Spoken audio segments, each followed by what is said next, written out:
حضرت عبداللہ ابن عمر رضی اللہ تعالیٰ عنہ بیان کرتے ہیں کہ ہم نے نبی پاک علیہ السلام کے ساتھ مغرب کی نماز پڑھی۔ کچھ لوگ نماز پڑھ کے اپنے گھروں کو چلے گئے اور کچھ وہیں بیٹھ گئے کہ عشاء پڑھ کے گھر جائیں گے۔ فرماتے ہیں ہم بیٹھے ہوئے تھے کہ اسی دوران رسول اللہ صلی اللہ تعالیٰ علیہ وسلم تیزی سے تشریف لائے۔ آپ علیہ السلام کا مقدس سانس مبارک پھولا ہوا تھا اور آپ مبارک زانوؤں کے بل آپ تشریف فرما ہوئے بیٹھ گئے تو نبی پاک صلی اللہ تعالیٰ علیہ وآلہ وسلم نے ہم سے فرمایا خوش ہو جاؤ۔ فرمایا یہ تمہارا رب ہے جس نے آسمان کے دروازوں میں سے ایک دروازہ کھول دیا ہے اور فرشتوں کے سامنے تم پر فخر فرماتے ہوئے رب نے فرمایا ہے کہ میرے ان بندوں کو دیکھو، ایک نماز پڑھ لی ہے دوسری کا انتظار کر رہے ہیں۔ ذرا دیکھو نا ان بندوں کو، ایک نماز پڑھ لی دوسری کے لیے منتظر ہیں۔ فرماتے ہیں ہم بیٹھ گئے عشاء پڑھ، دیکھیں نا کتنی مغرب پڑھ کے بیٹھ گئے، عشاء کا ہمیں انتظار تھا، کتنا مختصر وقت ہوتا ہے، لیکن فرماتے ہیں ہمیں بشارت دی گئی، ہمارا وہ بیٹھنا رب رسول کی بارگاہ میں قبول کیا گیا،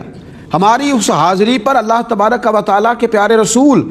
صلی اللہ تعالیٰ علیہ وسلم نے ہمیں بشارت سنائی۔ اپنی طبیعت کے اندر ذوق بنایا جائے عبادت کا، کچھ اوقات نکالے جائیں، ہمارا بہت سارا وقت ہے جو بہت ساری جگہوں پہ ضائع ہوتا ہے۔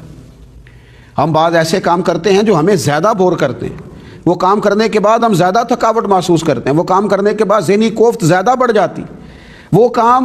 بعض کام کرنے کے بعد انسان تکلیف زیادہ محسوس کرتا ہے۔ تو کیا ہی اچھا ہو تھوڑا وقت ملے تو انسان نفل پڑھے، تھوڑا ٹائم ملے تو اپنے رب کی بارگاہ میں جھک جائے، تھوڑا وقت نصیب ہو تو اس کی، اور پھر رمضان کے دنوں میں، رمضان کے مقدس ایام میں جہاں روزے دار کا سونا بھی عبادت ہے، سانس لینا بھی عبادت ہے، جہاں اس کا کہیں بیٹھے رہنا بھی عبادت ہے، کیا ہی خوب ہو کہ جب اسے موقع ملے تو پھر وہ کرے وضو، پڑھے نوافل، جب تھوڑا سا اسے ٹائم ملے تو وہ جھک جائے اپنے رب کی بارگاہ میں، ایک روزہ ہو دوسرا نفل ہو، اور جب وہ دعا مانگے گا بتائیے اللہ کی رحمتیں کیسے متوجہ ہوں گی، کتنا کرم ہوگا، کیسی رحمت ہوگی۔ اور یہ جو سجدہ ہے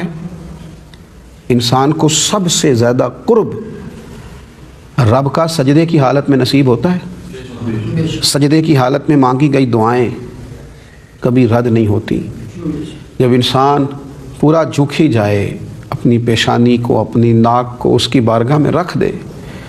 اور یہاں وہ اپنے آپ کو پورا جھکا کے جب کہے کہ میرا رب پاک بھی ہے اور شانوں والا بھی ہے،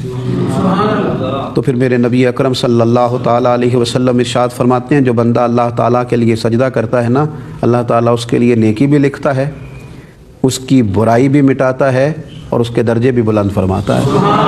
اور یہ میرے محبوب کے لفظ ہیں، ابن ماجہ میں فرمایا کثرت سے سجدے کیا کرو، اپنے مالک کی بارگاہ میں کثرت سے سجدے کیا کرو۔ آپ نبی پاک علیہ الصلوۃ والسلام کا انداز عبادت دیکھیں نا، سیدہ عائشہ صدیقہ کہتی ہیں ساری رات کھڑے ہیں حضور نماز میں، اور مقدس قدموں میں ورم آ گیا ہے، اور میں عرض کرتی ہوں کہ یا رسول اللہ صلی اللہ تعالیٰ علیہ وسلم آپ کے تو صدقے اللہ اگلے پچھلوں کو معاف فرمائے گا۔ اتنی زیادہ مشقت سے عبادت کرنا، تو محبوب فرمانے لگے اپنے رب کا شکر گزار بندہ نہ بنوں، اس کی بارگاہ میں جھکوں نہ، اس نے اتنے انعام فرمائے ہیں تو پھر اس کی بارگاہ میں سجدہ ریز نہ ہو جاؤں۔ اپنی طبیعت میں عبادت کا ذوق پیدا کیا جائے۔ عبادت الہی جو ہے نا، یہ انسان کی روح کا تقاضا ہے۔ جب انسان عبادت کرتا ہے تو اپنی روح کی پیاس بجھاتا ہے،